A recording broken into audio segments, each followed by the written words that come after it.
Good morning, everyone. How are you? How are you this morning? All good? Baruch Hashem.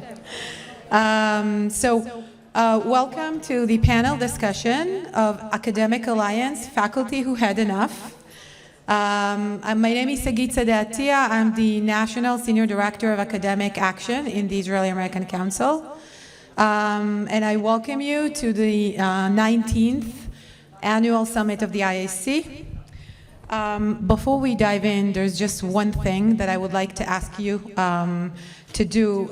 If you could take part in a unity survey that's conducted in collaboration with the Ruderman Foundation from Boston. The results will be shared at the last plenary session. There's a barcode. Shira, do you know what the barcode is? The survey, Ruderman? It's in the plan. It's in the program, the printed program.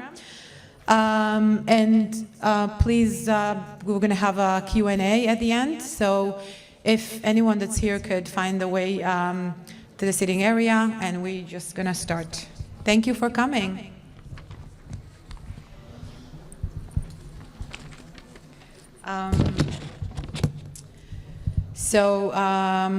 The subject of the discussion today, the panel discussion, will be the rise of anti-Semitism on our academic campuses in the US and the academic boycotts against Israel and Israeli researchers and academics. We have a phenomenal 4 panelists, each an expert in its field, and I'd just like to take a quick introduction before we dive into the questions. Professor Rivka Carmi. Sure. Please. Pediatrician and medical genetics, former president of the Ben-Gurion University. I will say that her work as a former president of Ben-Gurion University still echoes until today for generations. The president of the Israel Academy of Science and Medicine and the chairwoman of ScienceAbroad, and we have the CEO of ScienceAbroad here and some researchers from the organization as well in the crowd. Professor Orchen, thank you. Class of 1956, Associate Professor of Physics at MIT. A leader with a new 2.4 billion US electron ion particle collider project, that's hard to say. Faculty chair of the MIT Israeli Alliance and co-founder of the Kalaniyot Faculty Leadership Project.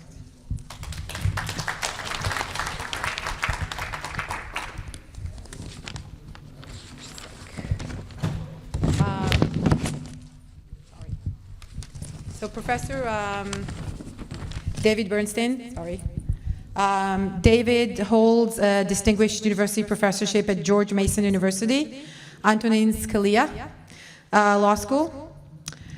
Professor Bernstein is the author or co-author of 8 books and of many academic articles. He's an active voice on pro-Israel and Jewish matters on social media. I would say he would be our expert for freedom of speech today, so hold your questions on that.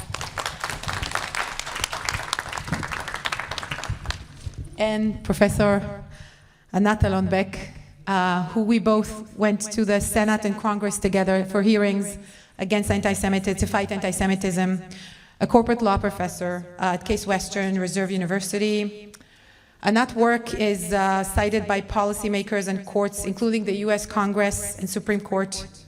After the October 7th Hamas attack, Anat joined the National Jewish Advocacy Center. It's a group of amazing lawyers who help our students, collaborating with law firms to file lawsuits against US entities supporting foreign terrorist organizations.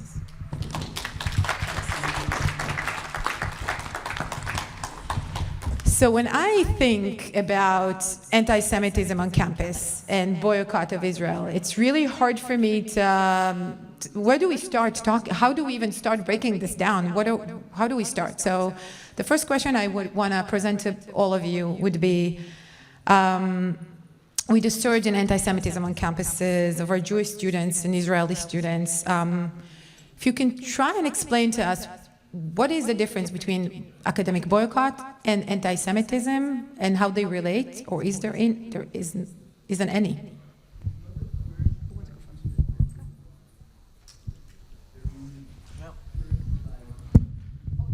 job. Thank you. So maybe we could. Okay. It's going to be easier for you. Well, they are separated, but they are absolutely connected. So when we talk about academic freedom, actually we go back to the whole idea and environment that's being created now on anti-Semitism on campuses. So academic boycott is actually an act of, I would say, no cooperation, no collaboration with individuals or institutions because of alleged breach or violation of human rights or ethical standards, as will be probably discussed later. And it is directed towards, mostly towards institutions. And obviously we talk about Israel because, by the way, there are other couple of places where human rights are not being honored and ethical standards are not being held, but they are not being boycotted. It's a very interesting issue, and we won't elaborate on that. So we're talking about Israel. In that effect, it affects students, faculty, the institution itself, and it has very extensive and broad ramification. Now, when we experience anti-Semitism on campuses, obviously, it both present kind of boycott, but also fuel the whole process of boycotting. Because those pressures on campuses, actually, the result of them is demands of the protesters to boycott. So, bottom line, yes, they are related. I'm here mostly for academic boycott and its effect on Israeli academic ecosystem, which is huge and very serious. But I do know that anti-Semitism on campus is something extremely, extremely both very, what I say, I don't know what will happen now with the new year because things are percolating up, but it will definitely affect the boycott on Israel.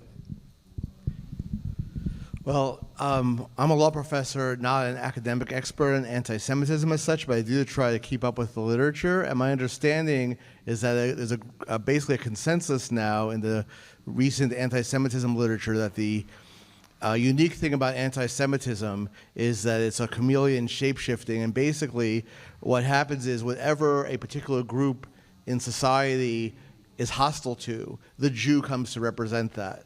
And that is, so, you know, if you're a socialist, Jews are capitalists. If you're a capitalist, Jews are socialists. If you're sexually liberated, Jew, you know, it's the Torah that started this sexual morality that inhibits us. If you're a right-wing moralist, it's the Jews who are the pornographers and the white slavers. So whatever it is, so that's what's happening now.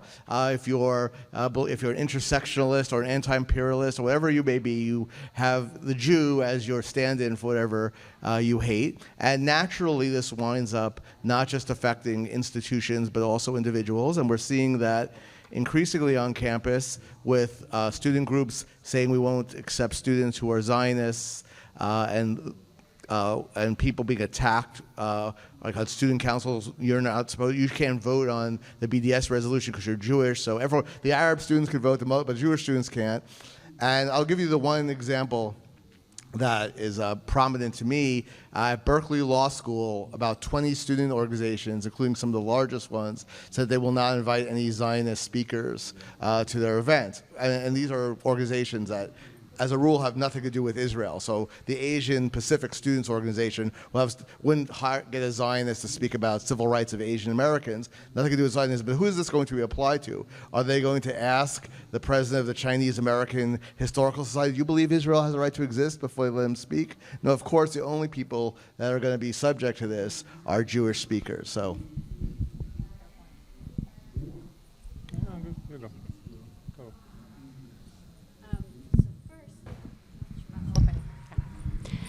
So first, I want everybody in this room to thank Sagit. Really, day and night. I don't know if you're aware of this. You deserve it. She's been working tirelessly with our group, with academic engagement, and thank you for everything you're doing for us and for our students, okay? And thank you to IAC for facilitating this. Now, I quickly want to survey the room. Please raise your hands. Do I have any professors here? Anybody in higher education? Good, okay, wonderful, wonderful. Do I have any high-tech people here? Because I'm going to touch on that too. Okay, great, great. Do I have students? Yes, okay, wonderful.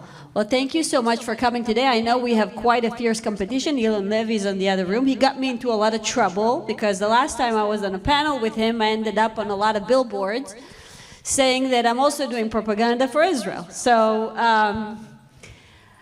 let me tell you a little bit about what I'm experiencing and what I see as well with regards to boycott in academia. And so I'm also a law professor like David, and I teach at Case Western, and I'm actually a corporate law professor. So I come from business, M&A, high-tech industry. And then after October 7th, I have quite a bit of a media following, again, in corporate finance, and then reporters just reached out to me, what's going on in Israel, and I went on different mediums. And as a result of that, what happened when I came back to campus, there was a backlash. All of a sudden, students came to my office. All of a sudden, there were websites created against me. There were pamphlets, there were posters. They elevated me to the level of the president of the university. And I wasn't the only one, unfortunately. A lot of my students were experiencing that. And then I joined a WhatsApp group with other Israeli professors and Jewish professors, and I realized I wasn't the only one. Okay, so what a lot of us have been experiencing is this backlash of anti-Semitism and calls to boycott us. So there are calls to boycott me, there are calls to boycott my classes. And I just quickly want to touch on that. So I've been looking into where is this coming from and researching these organizations. And I teamed up, I'm also a lawyer by training, and so I teamed up with the ANJAC and Mark Goldfeder, and with Greenberg Trauing and other law firms. We brought a lawsuit against NSJP, the National Organizations of Students and Justice in Palestine. And in my other hat, as I mentioned, so as a professor, I also know that, by the way, I went to Tel Aviv University for law school, and I know that many of my friends and colleagues are being discriminated against. They cannot get their papers published. They don't have invitations to conferences anymore. And so there's definitely a boycott that's already happening against Israeli academic institutions and against professors. And I think it's very serious, and it affects especially young scholars. Why? Because they're on a tenure track, and they need to publish. And they need to go to these conferences. So that's on the academic side. And I'm also going to wear, I told you I come from the high-tech and corporate hat. And I don't know how many of you are, and I know we'll touch on this later, but I'll just quickly touch on that now. How many of you are aware of calls to universities to divest from Israel with regards to their endowments? Okay, and I will explain how that's going to have an effect not only on the Israeli tech industry, but also on the US tech industry if this happens. Okay, if this happens, there's going to be a $33 billion damage just to the endowments themselves, but it's going to create, to me, a liquidity crisis in the tech market that I'm happy to touch on later on and explain how does that happen. And so it also affects the business community and our financial markets. Thank you. Thank you. So going last is always hard because all the smart things have all been said. So let me be a physicist and bring us into a very practical area, right? I mean, I'm a physicist. My day job is to build a particle collider. I'm really not supposed to be speaking to a crowd like this. But what happened is that since October 7, I've barely been able to do any research. And that is directly the impact of anti-Semitism and academic boycott. But I always have a problem talking about academic boycott because it's such a worn out thing, right? Like ever since I got into academia, I hear about the boycott. So people are tired of hearing about it. And that's a challenge. And the reason is because I think what we're experiencing now is not the same academic boycott that we've been hearing about for the last 10, 20 years. What we've been seeing today is the success of the academic boycott moving away from the humanities and into science, technology, engineering, into STEM. And that is, to be honest, a very different type of boycott and a very different type of danger to society. So what I want to give you is the insights that I have, at least, on the boycott. And the clear insight that I developed over the last year with my colleagues is that the target is not just Israelis. The target of the current academic boycott are the minds of the average scientists. What the boycott movement wants to do is to make the average scientist avoid Israel, even if they have no opinion about Israel, and even if they don't follow politics. They want to shift the association of Israel from the tech and innovation nation to war, genocide, and conflict. And we've seen that exact process play out on campuses. Scientists that worked with Israelis before write to them saying we can't continue collaborating anymore, not because I have a problem with what's happening in Gaza or anything like that. Scientists are very good with putting aside their own politics from their work and research. But just because they will face such significant backlash if they continue working with Israelis, they will mess up the research, and scientists will not let anything mess up the research. And this risk is huge. Most scientists, again, they will never conflict anything. If it was only the ideological ones that were doing the boycott, it would be much more manageable. But if they succeed, as they have been in the last few months, and if we don't succeed in stopping it, if they manage to convince the average engineer or scientist not to take an Israeli trainee into their lab, or not to do research with an Israeli faculty or work with an Israeli company, the threat is huge. And the reason for that is very simple. Let's think about what Israel gave to the world in its 76 years of existence. And once we think about that, it's very clear that the boycott is not just a risk to Israeli science, it's a risk to global innovation as a whole. And that, I think, we need to keep on reminding to people. When you boycott Israel, when you don't have an Israeli in your lab, your research is going to be less good. Sorry about that. That's just the fact, okay? Israelis, for the most part, are quite brilliant, extremely creative, out-of-the-box thinkers, and in global academic hubs like MIT and others, having that join all the other great things that different nationalities bring into a lab is what helps elevate our labs to the next level, make us leaders of global innovation. We cut that, we cut innovation, we help the university mission. And I think that is something we need to propagate forward to everybody. Thank you.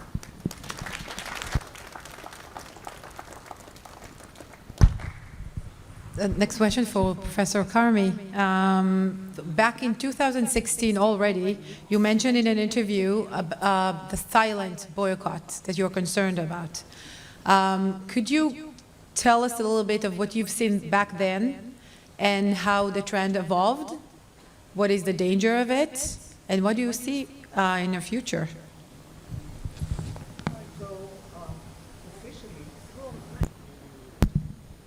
Officially, the BDS movement has been established in 2005. But if you go back, you realize that even before the State of Israel, before 1948, there were already type of boycotts on, selling lands to Jews, etc. It was way before. It was going on for years. But then in 2005, it really started to be much more organized and well-financed. And we started to experience it in Israel right away. And for years, to begin with, I was saying to people, just open your eyes because things are happening. But at the time, it was mostly silent, and I'll talk about it in a moment. And then from there to October 7th, it was ups and downs, and it really was directly related to what was going on in Israel vis-a-vis the Palestinians, either in Gaza or the West Bank. So whenever there were operations, wars, major disputes, it was up. And it was mostly by the professional associations of scholars in the social sciences, also in the humanities, but mostly social sciences. So there were all debates in various conferences, and in fact, Israeli scholars were not invited, encountered a lot of animosity over there. But again, you know, it came and went away. But then gradually, even before October 7th, the hard sciences, life sciences, and even the engineering and computer started to get into the picture. But nothing to compare to what happened since October 7th. Because as you all said, and I'm not going to elaborate on that anymore, the idea that what actually is putting forward is the fact that for the Technion, doesn't have any humanities or little humanities and social sciences, they are complicit with the army. They are actually producing the technology for security and the military needs, etc. And the same goes for other universities as well. So when they talk about boycott, and you know, everyone, we know about the change of resolution of the AAUP, of the American Association of University Presidents, that were against academic boycott for many, many years, and then recently just announced that this is, you know, a legitimate tactic, you know, to encounter this kind of human rights violation. So faculty or the students that are calling for academic boycott are not going to be, are not calling any kind of acts against it. So in Israel, if you ask me about what's happening over there, I think next thing will be the implicit, so silent. So let me talk about it right now and finish with it. Sure. Because, as I say, the trend is now in the hard sciences as well, it's everywhere. And although there are very official ones by institutions, mostly in Europe, by the way, about 30 universities in Europe has openly now talked about boycotting Israel in various aspects, but many of them are not doing it directly, but through forbidding their staff, faculty and students from going to Israel, attending conferences where Israel is there, obviously research collaboration, etc. However, what is really very concerning is the fact that we have so much information about scholars that find a lot of difficulties now in publishing. Either their articles are being denied right away, or they're going through a very long process of review and then are not accepted. The same goes for research grants, and this is something extremely important because we in Israel rely a lot on those big organizations that provide research grants, especially in Europe. Also in the States, you know, the American Israel resources, but the ERC, for example, it's a major kind of income of research. And if they will start boycotting, and they don't need to say in the open, what really will happen, and this is my real concern, that when they are going to review our grants, Israeli grants over there, you know, this kind of academic boycott will come, and again, whether they are sympathetic to the conflict or not, whether they have, you know, what Or just described, I'm very, very fearful that we are going to see less grants being given towards the research is going to be harmed really big time. Wow, thank you. And nothing can happen in research without the funds and sponsors. So I guess this really resonates with what you started saying about how with the academic boycotts transitions or creates a new phenomena in STEM and sciences. So this would be first question. And the second question would be your personal experience as a nuclear physics professor at MIT of many years, and things you started doing there to try to make a difference. Yeah, so I think it all starts again with what I said at the beginning, right? You have to get into the mindset of a person like me to understand what's happening. Professors in STEM, right, we care about our friends and family, and then immediately after that, research and teaching. And my goal in life is to avoid distractions, okay? That's really what I do. I really avoid any distraction to just focus on my science. Now, the one thing I'm really terrified about, or people like me are terrified about, because we are not, we don't have MBAs, we're not big managers, right? We're scientists, is we don't want any fighting inside our labs, okay? I don't want anything political to get into my work because that will break apart my group, and I can't afford that. So what we've seen over the past year is a new kind of pressure on people like us, basically a new social tax, if you will, that is placed on anyone that collaborates with Israel or Israelis. Let me give you an example. We had a case where protesters got their hands on university records and started targeting projects that are funded by US federal aid money. So it's US federal money, but it's administered in collaboration with Israel, because it's federal aid money. And the researchers that that have this type of grants, they got dragged into public shaming around the university, and the students all received hate emails about being funded by genocide, about the fact that they have rights not to be funded by genocide, etc. So what is this? This is a clear attempt by the protesters to basically break apart those collaborations, to socially isolate these professors and to tell them, look, it's just not worth it. Let go of these small grants, right? Focus on your other research, and you'll be fine. But if you want, we'll break apart your groups completely. That's the attempt. Now, it's not only in funding. Just hiring an Israeli can put you in the crosshairs. I know of a case of an Israeli postdoc that joined a group where there's about 2 students that work affairs to the lab. That's a small number, first of all, it's fine, but it's about 10% of the people in the lab, right? It's not that significant.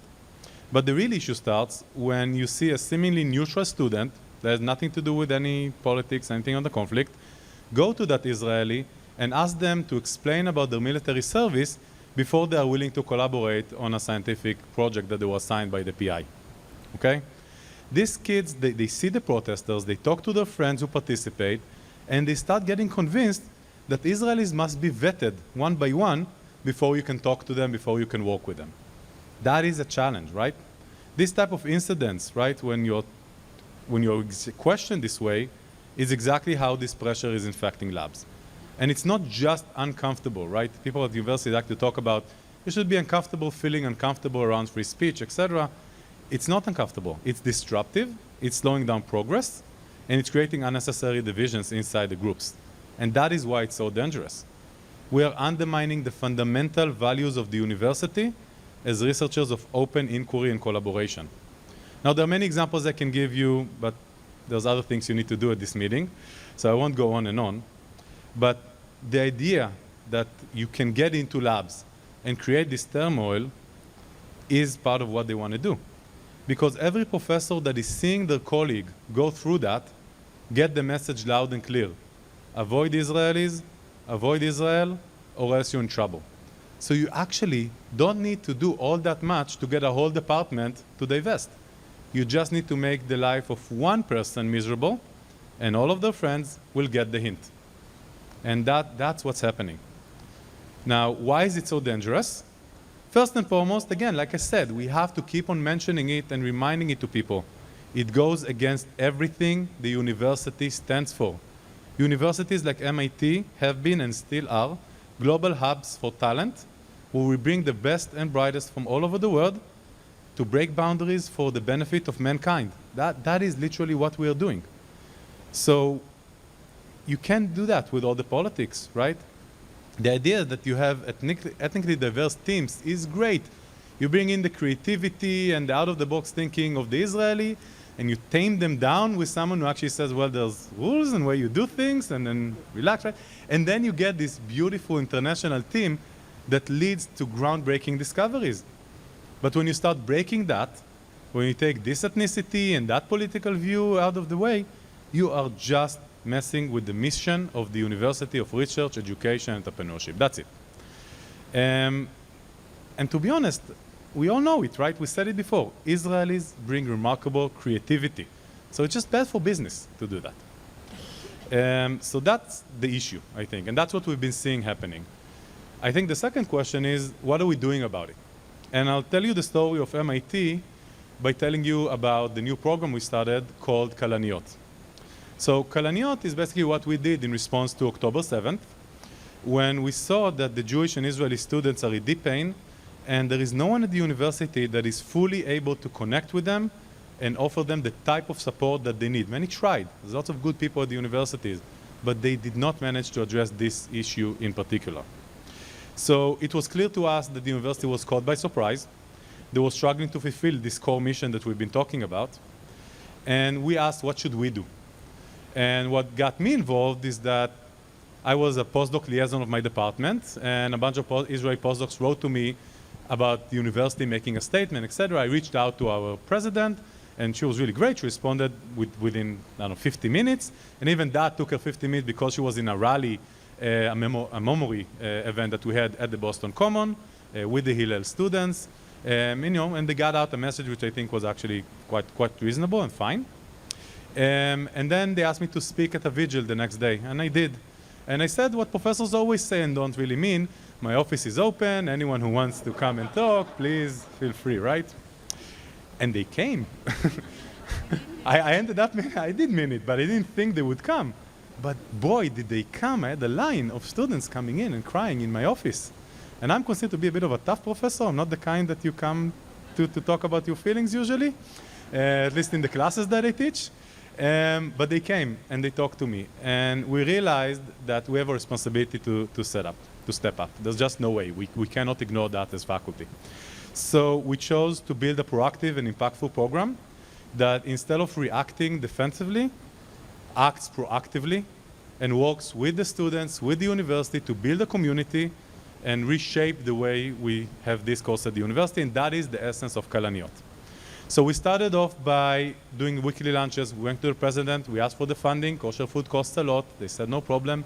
And we just opened up a room, let everybody come and eat together. You know, I'm Mizrahi, that's what we do. We put good food on the table.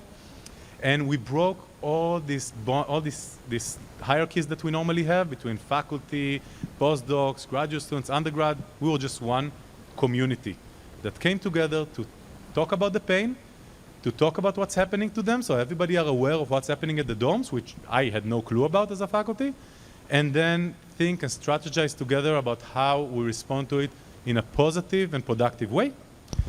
We also went to the university and said, let's set up an equivalent group of anti-Israeli faculty, because it was before Israel responded, and we knew that there would be problems on campus the second that happened, and we wanted to make sure that we have some peers that we might not agree with politically, but they are our peers, and we might be able to work with them to try and bridge the divide. So we started 2 lunches and what we call the third lunch, which is where we try to bring people together. Okay? And I've been to these lunches, and they're amazing, and there are a lot of things happening after those lunches. Yeah, we really built a remarkable community. I have to say that. It's really been great. But we didn't stop there, okay? What we did was we kind of learned that we need to think about a long-term solution that is institutional, that takes the change and makes it part of the university in its core and allows us to not face challenges like that in the future. So the goal of Kalaniyot, and I'm finished with that soon, is to help recenter the university. And the way we're doing that is by providing both financial and social support for postdocs and sabbatical visitors from Israel, Jews, Arabs, other minorities, Israelis, okay, the full diversity of what is Israel, to come to campus and by the virtue of the people who they are, remind everybody what is Israel, both socially, both in terms of diversity, and in terms of academic brilliance. So the brightest, the best and brightest, we want to bring them over and we want to work with them. And it's not just about solving the immediate crisis. It's about reshaping how the university engages with global talent as a whole without regard to politics. We can't let politics manage our day-to-day at university, especially not around STEM. So that's what we're doing, and I'm super excited to today announce for the first time publicly that the first call of Kalaniyot will go out to Israel within the coming days. Wow. Thank you. And that's a call from an official university program. So while other universities are complaining how exactly do we vote on the investment and how we handle that through the board or through the faculty, MIT is saying no to all of that. We're not engaging in those discussions whatsoever. We have a faculty-led university program that is going out to Israel and is telling Israelis, you're welcome here. We have funding for you to come and join us and work with us and go back to Israel after that. Start your groups, your labs, your high-tech companies, and continue collaborating with us for years after that. We want to build personal ties that connect. Amazing. Amazing. Yeah, and what we need to make sure that that continues is we need two types of collaborations. We need the Jewish community to support us morally, financially, from all different directions. And we need faculty at other universities that want to do that want to build a faculty-led community to work with us to bring Kalaniyot to your campus and build this network where we work together in a productive way in great collaboration with the board, with the university leadership. There are still challenges at MIT, but I do think MIT is a true academic success story by now, and we want to make that the story of all the US universities, and I think it is within reach if we work together in positive directions. Thank you. At 11:50, or we'll give his Kalaniyot cards, business cards outside. So we've covered Israel impact, the science and medicine. We've covered STEM. And now we're transitioning to the more legal side. There is not even one day that passes by without us getting tons of questions about, is this legal? Is this freedom of speech? Is hate speech freedom of speech? Is boycott okay? And the line is very, very difficult. So we have an expert, Professor Bernstein, who is an expert for freedom of speech. And I'm combining the two questions that we had to one. And it would be, please give us some guidelines and explain the relationship between the anti-Semitic rhetoric, between the boycotts, demands, and freedom of speech. Is it protected? Is it discrimination? What are the guidelines we need to pay attention to and follow? Thanks. Before I do that, because I want to say this at some point, I might forget, one thing that I've done personally against academic boycotts is I got myself an honorary affiliation with Hebrew University. So now whenever I submit a paper, and Congrats. I would like, I think anyone in this room could probably find some Israeli university that would do that, but I really think even better would be an organized effort to get especially prominent people, let's say top MIT professors, to have such an affiliation, because even if they have nothing to do with Israel otherwise and they're against academic boycotts, because it's one thing to turn down a tenure, some postdoc or PhD student's paper, but they're not going to not invite the top professor at MIT because he has no, and that destroys the boycott because then it's listed in the affiliation. Anyway, on to hate speech and so forth. It's a very complicated question. Very simply, freedom of speech, both in a state university under the and this is only American. I am European, completely different. Freedom of speech under the Constitution, under most schools, academic freedom allows you to say whatever you want, including, for example, saying, I think, this was a famous question at the congressional hearing, is it okay to call for the genocide of Jewish people? It is. There's no such thing as a hate speech exception to the free speech. It is part of your academic freedom to have terrible, horrible, disgusting ideas. But there's caveats there. One caveat is that if the speech is directed to harass a particular individual or small group of individuals, that's not protected by either freedom of speech or academic freedom. Threats are not protected. Individual harassment is not protected. hostile environments aren't protected, but how that interacts with freedom of speech is way too complicated to go into, but at some level a hostile environment. But I think I've read a bunch of the complaints, including lawsuits against universities, and to me, as a constitutional scholar and civil rights scholar, the single most persuasive argument that students and others are able to make is that it's not, whatever standards you have for harassment, threats, taking over parts of campus, all the stuff that's going on, you're applying it differently to Jewish students than you would apply to any other protected group. That this would not be permitted. It's one thing for the presidents of Harvard and Penn and MIT to say, we allow free speech for everybody. I don't remember MIT specifically, but the organization FIRE has a ratings of free speech at universities. There's like 240 universities or so. Harvard was number 240,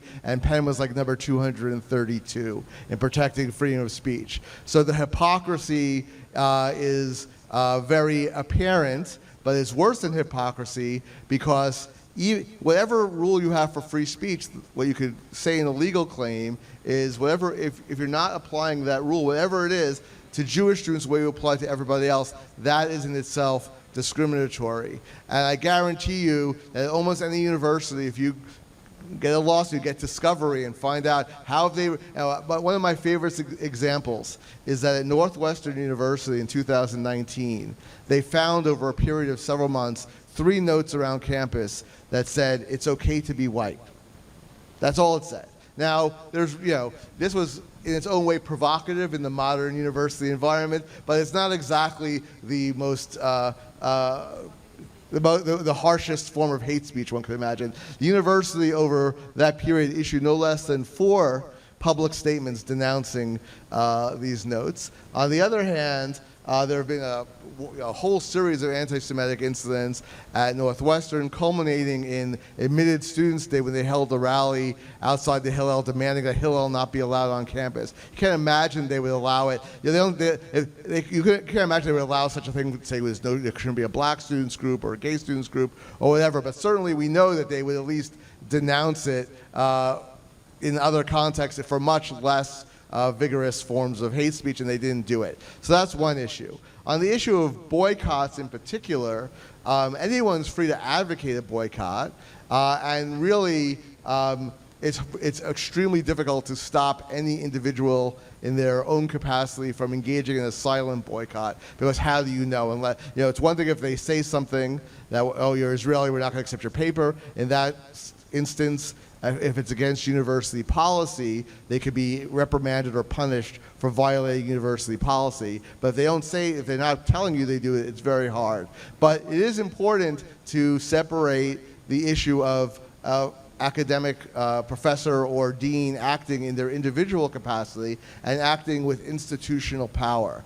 And what I mean by that is that someone is a public supporter of the BDS movement, and the BDS movement in its various manifestations has not only boycotted Israeli universities, also boycott anyone who supports Israel. They call it supporting war crimes. They think supporting Israel is supporting war crimes, or anyone who is somehow affiliated with Israel and so forth. Now, they're entitled to that opinion so long as you can't show that they're discriminating in their classes or anything. But what they should not have, but they do have, is any institutional power. It's against every major university's policy to discriminate against Israel. It's against every university's policy to discriminate against students, faculty, or faculty candidates who happen to have views you don't agree with on a political subject that has nothing to do with their academic work. It's a violation often of state anti-boycott laws. It's a violation to the extent it disproportionately or almost exclusively affects Israelis or Jews of various anti-discrimination laws. And what we need, and no one's been doing this, but we need someone, this is not my role, this is the advocacy groups, to try to persuade the universities themselves, but better yet, the Department of Education. And frankly, this isn't going to happen in the Harris administration. It might happen. I'm not endorsing candidates here. I'm just telling you, it will not happen in the Harris administration. It might happen in the Trump administration. And they need to have a policy. If you are publicly endorsing BDS and thus are expressing your intent to discriminate against Israelis and people affiliated with Israelis and overwhelmingly Jewish students, you cannot be a dean, you cannot be chair of a department, you maybe cannot even be on you can't be in a hiring committee, and maybe you can't even vote on hiring. Because any actions you take in law is something called the principals of the university. You're the agent. Principals are responsible for agents. If the agent is discriminating, it goes to the university. The university has an obligation, therefore, to not allow it. And it's remarkable. There's a dean at GW was controversial. Oh, well, I think it was a she, actually. She said she's in favor of BDS, but we have no evidence that she's actually discriminating against anybody. But she said she's going to. How could she be the dean of a university that has a policy of not discriminating against Israel, not discriminating against Israelis, not discriminating against Jews, and hire someone who is pledged publicly to do so? So that's something that we need to do. Another thing we need to do is attack the institutions that are supporting this. There's SJP is being sued, obviously, but also all these academic institutions that have strayed from their academic mission into politics and been taken over by leftist and Islamist anti-Zionists and are endorsing boycotting Israeli academics, pro-Israel academics.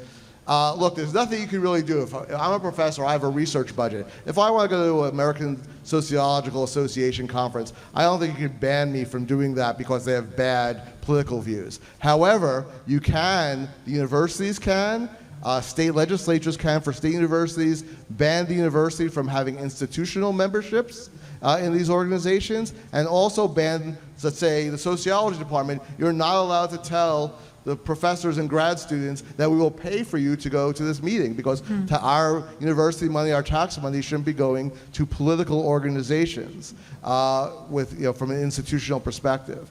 So those are some of the things that I would argue about, but I think a lot of people, I get emails and texts all the time, is that legal? Can they say that? Can they say? People could say almost anything they want, as long as it's not a threat, harassment, and so forth. But when it comes to action, and the action could be discriminatory actions themselves, but it could also be an action that might be allowable under the student's code. But if students were doing this to black students or gay students or women or Hispanic students or Asians or any other group that you could imagine, the university wouldn't allow it, but somehow it becomes okay for Jews. Thank you.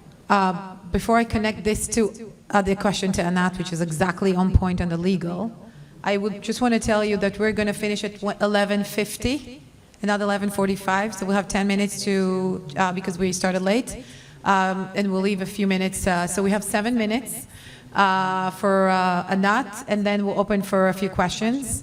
Whoever needs to go, you'll have 10 minutes to transition to the next panel. So exactly on your point, on the legal and the administration responsibility, it's not only the freedom of the free speech, but there's other restrictions. Anat, what can you tell us about the legal work that you do, the legal tools that we have, and if we have a little bit of time, how this expands beyond academia to the startup nation, I think, helps our national security, the industry, the high tech. Does it? Does it not? What can we do? So thank you so much. So first I wanted to start with NJAC. They currently have 5 lawsuits. Five federal lawsuits that were already filed. And what they do strategic litigation. They think outside the box, and they try to bring it against large organizations. Depending, there's different avenues that they are pursuing. So it's a group of Jewish lawyers that created a coalition instead of working in silos, just connecting all the work together and joining forces. Now, I quickly want to touch on boycotts, right? You might all be already experiencing it. Now, I don't know if it's happening or not, but I think we should demand an investigation. How many of you are not able to fly to Israel with American Airlines, right? Or with Delta or United? Now, I don't know. I hope they're not boycotting Israel. But how come other airlines are flying to Israel and they're still not flying? I think we should at least merits an investigation. What is going on? Now, let me tell you what else is going on with regards to the academic sphere and why it's important. Are you all familiar with endowments? I'll just bore you a little bit. I just have to explain how they work and why are they important. Because you have universities, and some of them manage billions of dollars of money. They're called institutional investors, okay? So the endowments are considered institutional investors. Institutional investors are usually the limited partners that invest in venture capital, okay? So that money goes for innovation.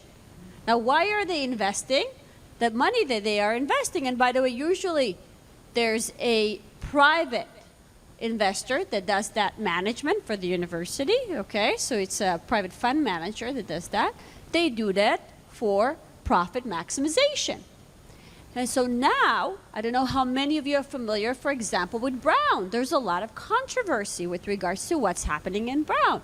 Last week, one of the trustees, Edelman, it was on the Wall Street Journal, he wrote a letter to the Wall Street Journal saying that he is resigning as a trustee because of what's going on. Brown manages $6.6 billion, okay? And it's not the only one.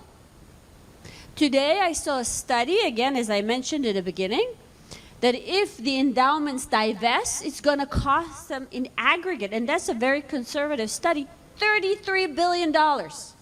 Now, fund managers have a fiduciary obligation. They are fiduciaries. They are trustees. So they also perhaps need a reminder that they have fiduciary duties of how they're managing those investments. Now, what's going on is that when they want to divest from Israeli companies, by the way, when I say they want to divest, there are campaigns, okay? As Rivka mentioned in the beginning, the BDS is not something new. We're aware of that. But the campaign kicked off really full force again after October 7th, okay? Let me give you an example. Last week, I saw the faculty for Justice in Palestine at Columbia post on divestment and post that some trustees should be fired. For example, you might be familiar with the company called Elbit, right? And so the chair of the board of directors, they're calling, and by the way, other companies have that. They sit as trustees. They're calling for different trustees to resign from board of trustees at universities. By the way, it's not just targeted against Israeli companies. They're targeting American companies. They're targeting Caterpillar. They're targeting Raytheon, okay? And others, and I can continue, and the list continues and continues. And it's not just companies that are high-tech or manufacturing. They're also targeting the largest tech companies. And I don't know how many, do we have any corporate lawyers here? There were several proxy fights. I don't know if you know what are proxy fights. Proxy fights is when you have an activist shareholder and they bring a fight on the board level. And we've had that in several companies. That costs millions of dollars. So it's an investment of millions of dollars that went up to the board of directors of large, big tech companies to divest from projects, research projects that they have with Israel, for example, at Google and others, okay? And so that should really worry a lot of us because it's going to have an effect on the U.S. economy, it's going to have an effect on the Israeli economy, and I'm just scratching the surface. And they're not shy about it, okay? There are public documents that are calling for this. There's a lot of money that's being invested in these campaigns. And I think there are things that can be done, by the way, with regards to the legal arena. And I know you're going to Israel next week to train lawyers to do that work. So good luck. Thank you. I think we have some few minutes to take 2 questions from the crowd, and then we'll, if we have time, we wrap up. Or, yeah. Do you want to stand? Shout. So, hi, my name is Leo.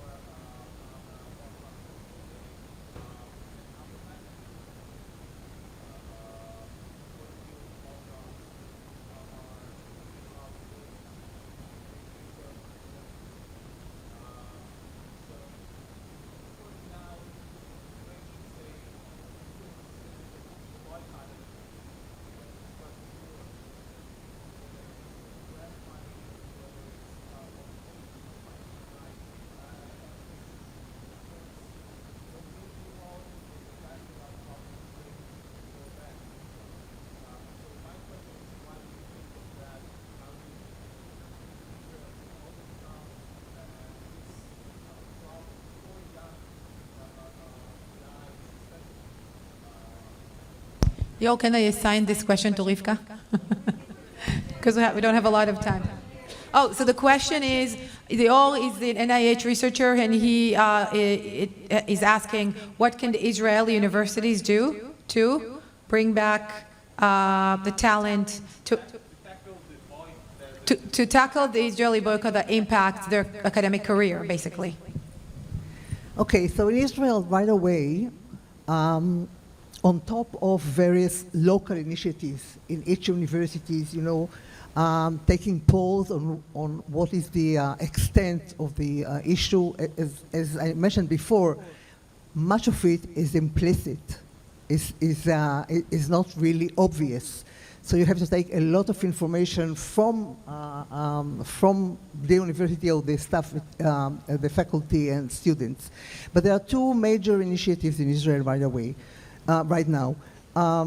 One is by the Council of University Presidents, VERA, that has initiated a whole process. There is also a projector, somebody who is in charge of that, both looking for information, gathering information from various resources, but also responding. So one of the legal is one avenue, and I'm sure you are going to be involved with that as well. With I know you know some people over there. You know Anat. You know Barak Medina. So they are very, very active in doing this part that I call the ADEL, the advocacy, the dialogue, the education, and legal measures that you have to take.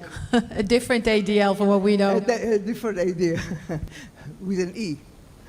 That needs to be done anyway. But there is another one, which, by the way, I'm a partner there, is by the Shmuel Neiman Institute, by the Technion, who's doing a very in-depth study of the academic boycott on the various levels, dealing with the various both ministries and universities. And the idea is to come up with a very deep and thorough report on the situation, understanding the phenomenon, but also give us very tangible kind of recommendation how to tackle it. So one of the major issues would be a resource of information to various faculty, how to tackle this kind of publication issues, invitations to conference, etc.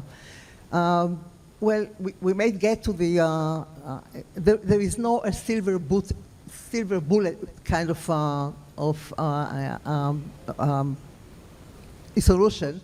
But I think one which is very practical and pragmatic is really help Israeli scientists to mitigate the effect, because the effect will be there, that's for sure. Mitigating the effect, meaning finding alternative resources, research grants and research money, coming from, friends, from other kind of joint ventures with organizations that are, think that this is the right thing to do, not only for Israel, but also for the world. But also, we are looking for various ways to help young scientists, because as was said before, they are going to be the ones to really suffer the loss, and really guide them through the various lines of publications, conferences, etc. So there is a very, I think, very good attention right now in Israel to the academic boycott, which wasn't in the past. It is a matter of the past half a year that people started to realize that's for real. Mm-hmm. Thank you. Last question. I'll take something from the. Can you just stand and you want to come to with a mic so we can hear you? Yeah. That's what I did. Just last question, and we can take questions. We can take questions at the outside after the panel. Thank you so much. My name is Angie. I studied statistics at Columbia University. Sorry. So STEM is very close to my heart, but some of the worst anti-Semitism that I personally experienced was really in history classes. I'm wondering if you can shed some light on what is happening to support faculty that are pro-Israel, right? To change some of the narrative, to stop the brainwashing that is happening there, and if there's anything that as alumni we can do to help. Thank you so much. We have to have like two sentences for that. Who wants to take this? I can take it. I think the biggest thing that we have seen is empowering individuals through community. Faculty as individuals are scared to act, especially if you're in a department that is mostly against you. You just keep your head low, take a class that is as far away from this issue as possible, teach that, and that's it. The way we saw our ability to help them is by building a community. We've started, and with one sentence, say, on a week after October 7th, right? I started Faculty for Israel with my colleague Tal Cohen. Like a good anti-Semite, I went department by department, the university website. I like to joke, say, looked at the size of the nose, more from the last name, and found all the Israelis that are on the faculty. It was the first time we ever met. Then we enlarged the circle to include also, now we're over 70 faculty, we're very large.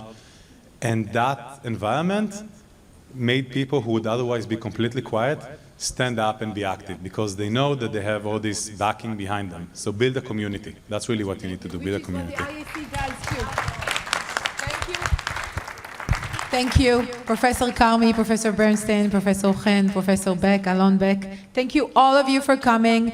We would like you to take more questions. I'm going to be there, and all the phenomenal panelists would love to continue this. Thank you so much.